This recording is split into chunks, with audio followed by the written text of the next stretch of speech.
Hello, beautiful beings. I spent some time trying to decide what story to tell this week, and since last week's story was a bit sad, I thought I would tell something a little more lighthearted this week. So, this is a story of how I met my current partner, my companion of about 21 years. We're not exactly sure because we don't have an anniversary day and we don't really mark any time. So let me tell you about it. So I had been going through my serious dark night of the soul, and I had started to dig myself out of the pit. And I was climbing up out of the abyss and not really looking for anyone or anything. And just trying to get some normalcy in my life and trying to just be. Around that time, I did see some people and I was dating and I had some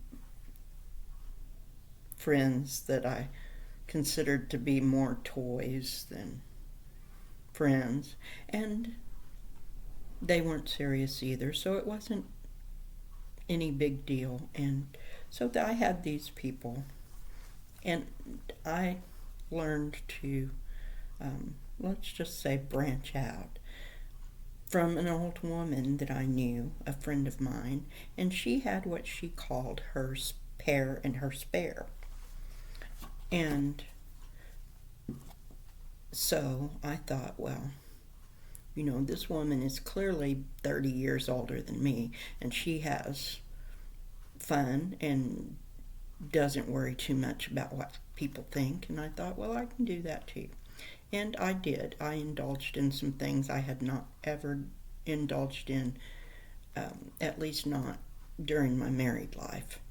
So here I am, digging myself out of the abyss and trying to see daylight and tread water and be whatever person I really was, because I had been defined by so many other things up until then that I really didn't know who I was. So here I am, one day, visiting a friend that I worked with, and I walked out to my car, and there was this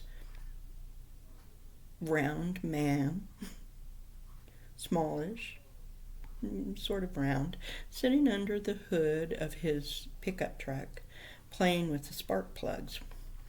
And he flashed this $1,000,000 smile at me, and I smiled back.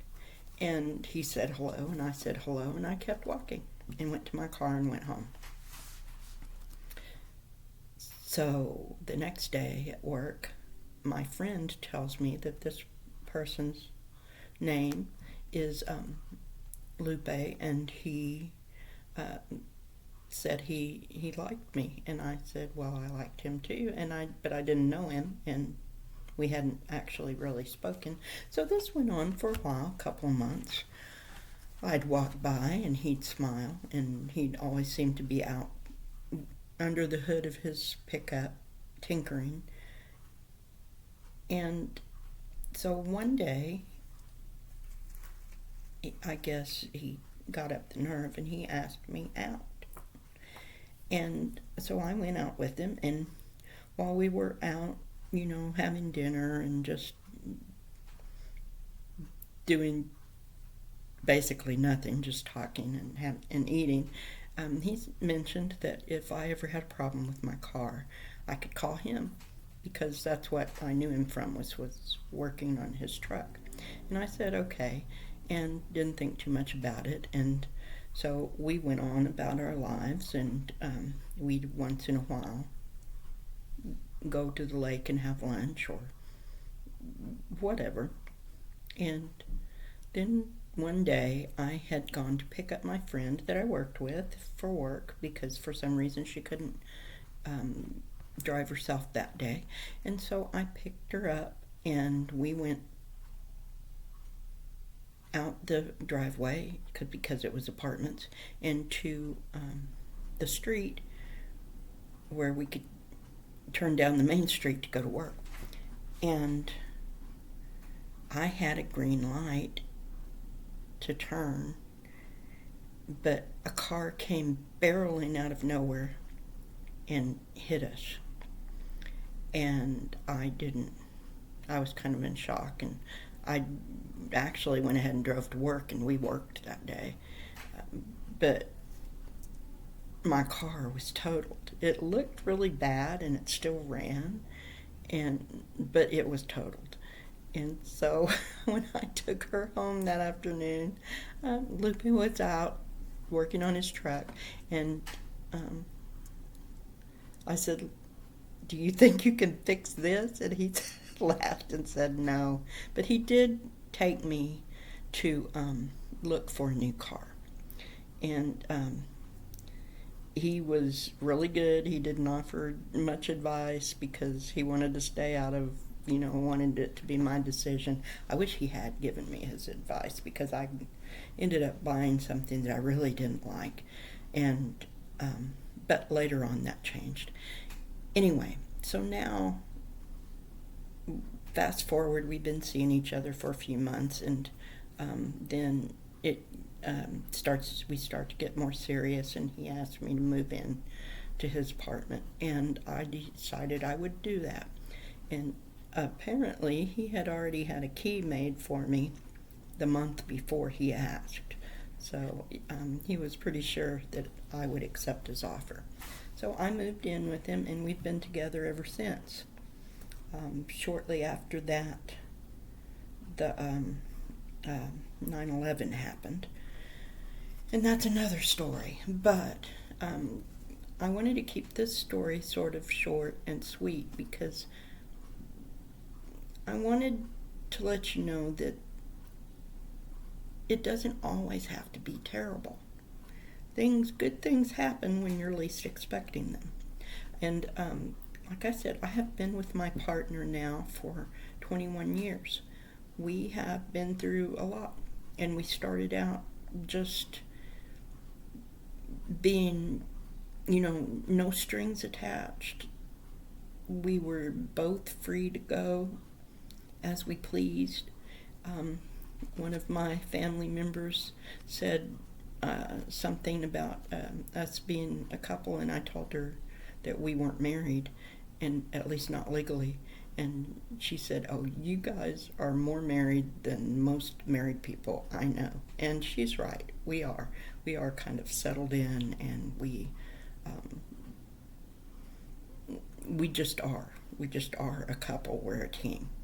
So today I wanted to give you that story to let you know that there is always a ray of sunshine, and it comes usually when you're not looking for it, you're not expecting it, when you don't think anything's going to happen.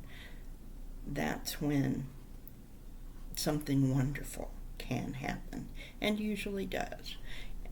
I have always trusted that I would land on my feet no matter what, that everything that happens for a reason, and I am perfectly content to be led by the universe and to allow the unseen forces to guide my steps, and I trust them. I have come to understand when something that does not have my best interest is afoot, and I can find it, and up until this point have always been able to get rid of it. So today I want to see what the guides have to say about this subject of just letting the universe unfold as it should, and finding the best things right under your nose sometimes. And so I thought I got a new oracle deck called the Literary Witches Oracle, and I really like it. I haven't worked with it yet, but I have played with it some, and looked at some of the cards, and they are all literary women, of all kinds, nationalities, cultures, very diverse group of women writers. And then objects, things that a witch might use, that a witch might have as tools. So let's see what we get today, if we get an author or if we get a tool that has to do with letting the universe unfold as it should. All right, let's just see what wants to jump out today. Ooh, the eel. What lurks? Electricity and dishonesty. What lurks? I think that that's pretty apt. We don't know what lurks. We can't see it. There might be electricity in it. There also might be dishonesty in it.